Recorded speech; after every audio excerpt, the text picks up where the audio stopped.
نحمدہ ونصلی ونسلم علی رسولہ الکریم اما بعد اعوذ باللہ من الشیطان الرجیم بسم اللہ الرحمن الرحیم الذی خلق الموت والحیاۃ لیبلوکم ایکم احسن عملا صدق اللہ العظیم اللہم صلی علی سیدنا و مولانا محمد معدن الجود والکرم وآلہ وصحبہ وبارک وسلم الصلاۃ والسلام علیک یا سیدی یا رسول اللہ وعلی آلک واصحابک یا سیدی یا حبیب اللہ۔ حمد و صلاۃ کے بعد ہمارے ہاں بہت سارے لوگ ساری زندگی فلسفے کی نظر ہی کر دیتے ہیں۔ بہت ساری چیزیں ایسی ہوتی ہیں جن کا سمجھنا بہت آسان ہوتا ہے، لیکن بعض لوگ بعض ایسی گہرائیوں میں اترنا پسند کرتے ہیں کہ وہ گہرائیوں میں تو الجھتے جاتے ہیں لیکن صاف اور نکھری ہوئی حقیقتوں کو قبول کرنے کو تیار نہیں ہوتے۔ موت اور حیات، دنیا میں آنا اور دنیا سے چلے جانا بہت لمبا فلسفہ نہیں، یہ کوئی بہت الجھاؤ والی بات نہیں، یہ کوئی ایسا نقطہ نہیں جس کا سرا ہاتھ نہ آ سکے۔ اللہ تبارک و تعالیٰ نے فرما دیا ہے کہ الذی خلق الموت والحیات لیبلوکم ایکم احسن عملا، ہم نے موت اور حیات کو اس لیے پیدا کیا ہے تاکہ پتہ چلے تم میں سے بہترین عمل کون کرتا۔ بڑی سادی سی بات کہ اس دنیا میں آنے کا مقصود اپنی آخرت کو بہتر بنانے کے لیے اعمال کرنا ہے۔ اچھے اعمال کے لیے انسان دنیا میں آیا ہے، انسان کی منزل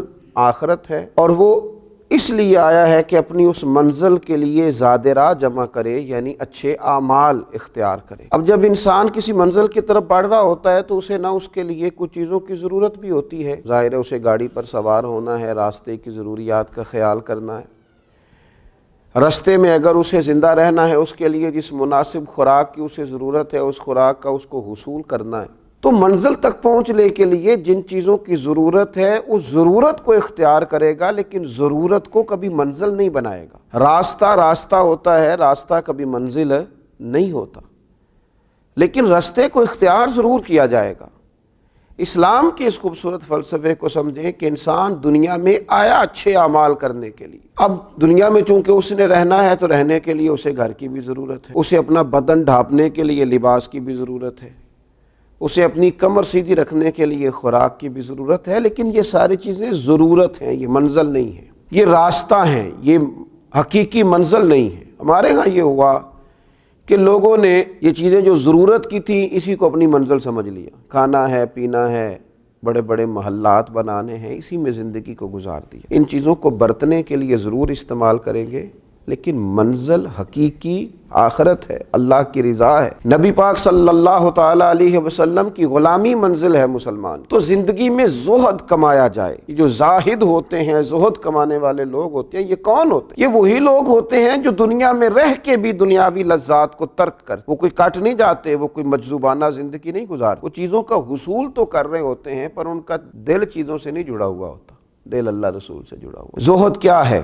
دنیا کو ترک کر کے آخرت کی طرف مائل ہونا، یہی تو زہد ہے، یعنی غیر اللہ کو چھوڑ کے اللہ کی جانب مائل ہونا، یہی تو زہد ہے۔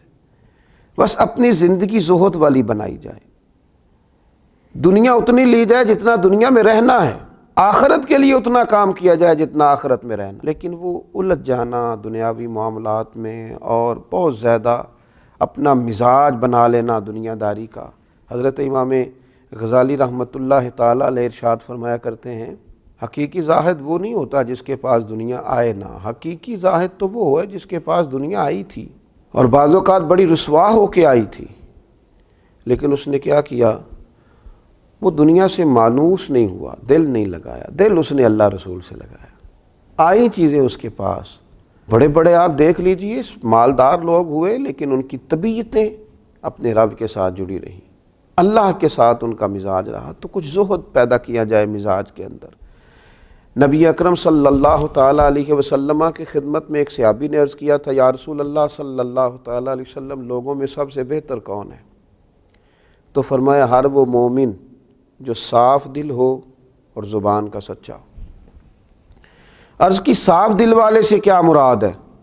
تو حضور علیہ الصلوۃ والسلام نے فرمایا متقی ہو، مخلص ہو، جس کے دل میں خیانت نہ ہو، دھوکہ نہ ہو، بغاوت نہ ہو، حسد نہ ہو۔ عرض کی ایسے شخص کے بعد پھر کون سب سے افضل ہے؟ نبی اکرم علیہ الصلوۃ والسلام نے فرمایا وہ شخص جو دنیا سے بچے، دنیا سے نفرت کرے اور اپنی آخرت سے محبت کرے۔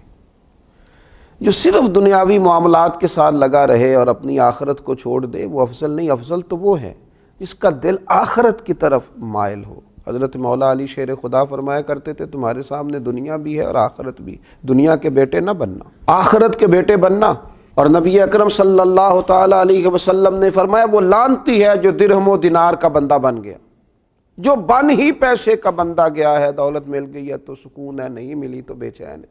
بندہ تو اللہ کا بننا بہت بڑی یہ روحانی ترقی میں رکاوٹ ہے کہ بس ہر وقت مال، بھئی یہ ضرورت ہے، اسے صرف ضرورت سمجھو۔ ہر وقت دولت کی خواہش یہ ایک ضرورت ہے، اس کو فقط ضرورت سمجھو۔ اپنے دل کی ساری توجہ اسی کی طرف کر لینا۔ اتنا قیمتی تمہارا رجوع تھا محبت کا، وہ تم نے دولت کو دے دیا، وہ تم نے اس طرف مائل کر لیا۔ اپنی طبیعت سے ان چیزوں کو نکال کر اپنے دل کو آخرت کی طرف مائل کرنا۔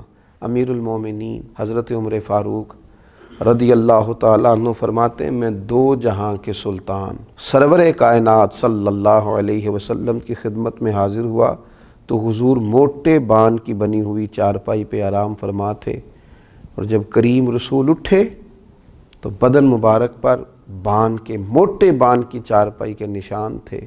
حضرت عمر جیسے شخصیت، بڑے آدمی، حضرت عمر کہتے ہیں میں رو پڑا اور میں نے عرض کی یا رسول اللہ صلی اللہ تعالی علیہ وآلہ وسلم، کیسر و کسریٰ جیسے بادشاہ تو دنیاوی آسائشوں میں زندگی گزاریں اور آپ اللہ کے محبوب ہو کر اور محبوب مطلق ہو کر اس طرح وقت گزاریں کہ موٹے بان کی چارپائی اور کمر مبارک پر نشان ہے۔ تو نبی پاک علیہ الصلوۃ والسلام نے یہ فلسفہ سمجھایا ہے اپنی امت کو۔ حضور علیہ الصلوۃ والسلام نے فرمایا اے عمر تم اس بات پہ راضی نہیں ہو کہ ان کے لیے دنیا ہو اور ہمارے لیے آخرت ہو؟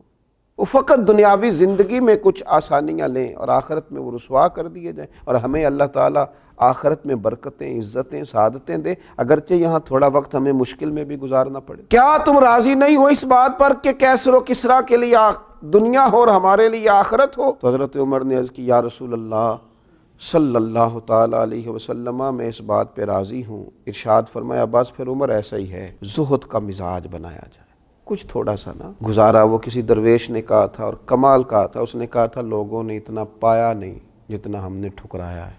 یہ آئی نا حضور کی بارگاہ کے اندر، صحابہ کی بارگاہ میں، کیا ان کے پاس کچھ تھا؟ نہیں، بڑا کچھ آیا، لیکن ان لوگوں نے اسے قبول نہیں کیا۔ محبوب کریم علیہ السلام تو فرماتے ہیں میں چاہوں تو بادشاہ بنا دیا جاؤں، یہ احد پہاڑ سونے کا بنا دیا جائے، لیکن محبوب کریم علیہ السلام نے اپنی شہزادی سیدہ طیبہ طاہرہ حضرت فاطمہ الزہرا رضی اللہ تعالیٰ عنہ کو اونٹ کے بالوں کی بنی ہوئی چادر اوڑھ کر چکی پیستے ہوئے دیکھا تو فرمایا فاطمہ دنیا میں تھوڑی سی مشقت برداشت کرو۔ یہ دیکھیے لوگ بڑی مایوسی کا اظہار نہیں کرنے لگ جاتے ہو میری بیٹی کتنا کام کرتی ہے، دیکھو کس مشقت میں ہے۔ سیدہ چکی پیس رہی ہیں، نبی پاک علیہ الصلوۃ والسلام نے انہیں چکی پیستے ہوئے دیکھا تو فرمایا فاطمہ دنیا میں تھوڑی مشقت برداشت کرو، اللہ آخرت کی ساری سعادتیں تمہیں ہی عطا فرمائے۔ تو مزاج کچھ زہد والا ہو، کچھ آخرت کی تیاری کا مزاج ہو، 24 گھنٹوں میں کچھ تو وقت ہو جس میں صرف اپنی آخرت کے لیے، قبر و حشر کے لیے تیاری کی جائے۔